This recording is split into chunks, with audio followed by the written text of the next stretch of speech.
Hi everyone!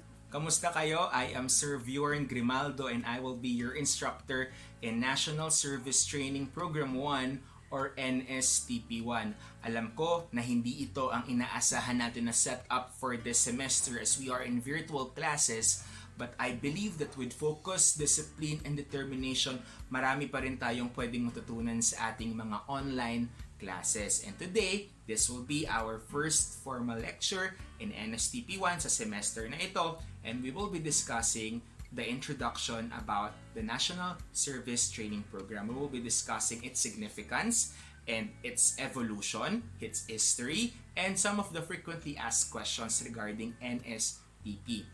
Last week, nag-post ako sa ating forum ng mga tanong at isa nga doon is your expectation sa ating course. Some of you answered that you don't have any idea regarding NSTP. Some of you answered that it might be a hard subject because National Service Training Program, sa pangalan pa lang daw wala na silang maintindihan.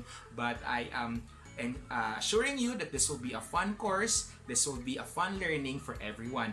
But those who already have an idea regarding NSTP 1, some of them answered that this course will be about values education, will be about character building, patuloy na pagbibuild ng mga sarili, pag-establish ng mga self-esteem, and even preparation for your career life in the future. At yun yung mga gagawin nating pag-aaral for our NSTP 1 simula ngayong linggong ito hanggang sa matapos ang ating semester.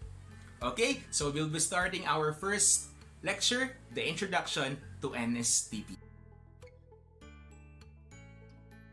According to the latest studies, meron ng 109 million Filipinos. Imagine, of our very little land area, we have this very big population. Idagdag pa natin that we are an archipelagic country and we are divided sa mga isla and our location.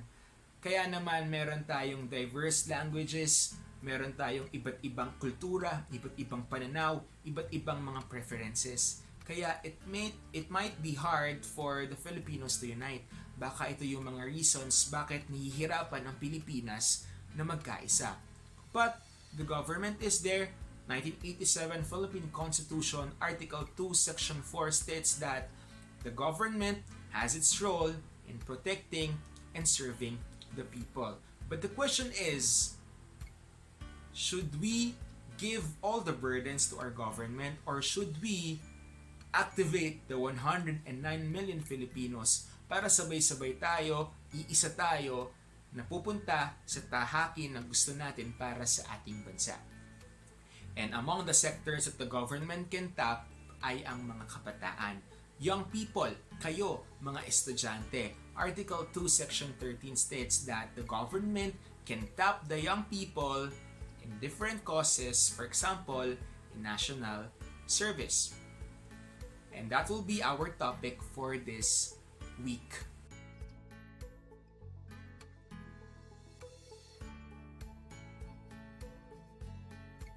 Actually, the service training program of the government to the Filipino young people started way back 1935. Pero hindi pa NSTP ang tawag sa kanya, but National Defense Act of 1935 or the Commonwealth Act number 1. And if we will be hearing Commonwealth, ang una nating naisip ay si Pangulong Manuel L. Quezon. And you're right, this was implemented during the time of President Quezon.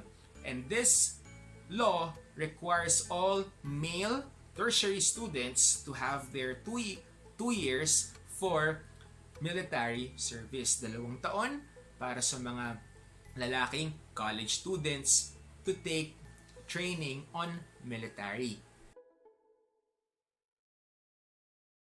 Forward tayo sa 1980 sa panahon ni President Ferdinand Marcos, that's Presidential Decree 1706 or the National Service Law of 1980. This time, this law requires all tertiary students to take not just military service, but they have an option whether it's military service, civic welfare service, or law enforcement service. So if I am a student under the Marcos regime, I can choose any of these 3 as my main focus for national service law. During 1986, under President Corazon Aquino, na-implement naman ang Republic Act 7077 or the Reserve Officer Training Corps. And during this time, it was implemented to all college students at ang inire-require naman dito na service ay only military service. So nawala ulit yung law enforcement at nawala ang civic welfare service. So now, you're back to military service.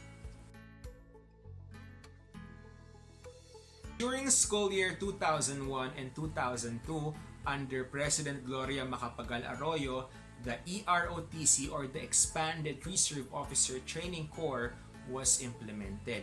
From having military service sa ROTC, EROTC offers three components. First is the military service, second is the literacy training service, and lastly, the civic welfare service. So bumalik sa tatlo. But this time, nawala ng law enforcement ni Pangulong Marcos at dinagdagan ni Pangulong Arroyo ng literacy training service. And this created a confusion among the students during this time because pag sinabi nating ROTC, ang una natin may isip ay military service. And this time, ROTC or EROTC, we're offering three components. So, before the end of 2001, pinalitan ng Pangulong Arroyo ang EROTC to Republic Act 9163 or the National Service Training Program. At ito ngayon yung kurso na meron tayo. From 2001 up to present, we are using the National Service Training Program. NSTP stresses out the significant role of the young people in developing our nation via national service. NSTP aims to develop the youth to become civic or military leaders and volunteers through a modified, restructured, and reinforced training package who could be called upon by the nation in cases their services are needed and in the event of disasters and emergencies. Nabanggit natin kanina that there are three components of the National Service Training Program. First is the Reserve Officer Training Corps or ROTC, in which the students are trained for military service, preparation for any national defense concerns of the Philippines. Pangalawa, ang Literacy Training Service or LTS. Ito naman yung moral education arm ng ating NSTP. Pagtuturo sa mga kabataan, whether a student or an out-of-school youth, regarding counting, reading, and writing. That's LTS. While CWATS or CWTS or the Civic Welfare Training Service is more broad and more general. Dahil ang welfare and well-being naman ng mga Pilipino ang tinitignan sa component na to, especially sa mga aspects on environment, disaster risk management, health, moral, spiritual, and other related concerns. Who should take National Service Training Program? Ang mga Pilipinong estudyante, lalaki at babae, tertiary level students are required to take NSTP, whether it's a bachelor's degree, it's a technical vocational course, or an associate program. You are all allowed to take NSTP. And one component only ang pwede natin kunin. Hindi pwede yung ROTC ako this semester and next semester I will be taking LTS. You are only required to choose one. It's either you choose ROTC, you choose LTS, or you choose CWTS. Last question, is taking NSTP required? The answer is yes. Required kayong kumuha ng NSTP for your graduation.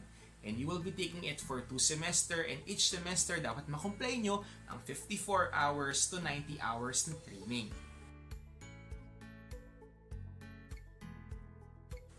There are also labels regarding the National Service Training Program that we want to break after this lecture. Some will say that NSTP is just a minor subject or NSTP is not part of the computed grades of the students. And yes, you may be right on these things, but still NSTP is a requirement for your graduation. So if you failed your NSTP, you will not be allowed to graduate unless you complete it. So we can see here that despite being a minor subject, it is an important subject. Yes, meron kayong mga major subjects that you need to focus on, and this will teach you theories, which will teach you formulas, and will prepare you for your professional career. But NSTP is different. Meron siyang ino-offer na kakaiba na hindi ino-offer ng ibang mga subjects, because NSTP is more on values formation. It's about character building. It is teaching you how to love your country and how to love others. This is NSTP. Remember, you can be the best student of your batch. You can be the most intelligent student of your university. You can be the best. But if you don't have a character, if you're not a man of character, if you're not a woman of character, people will not like you. So it is important for you to develop character, values, as early as now as a student, to be a blessing in the future as you go through your profession and to your community.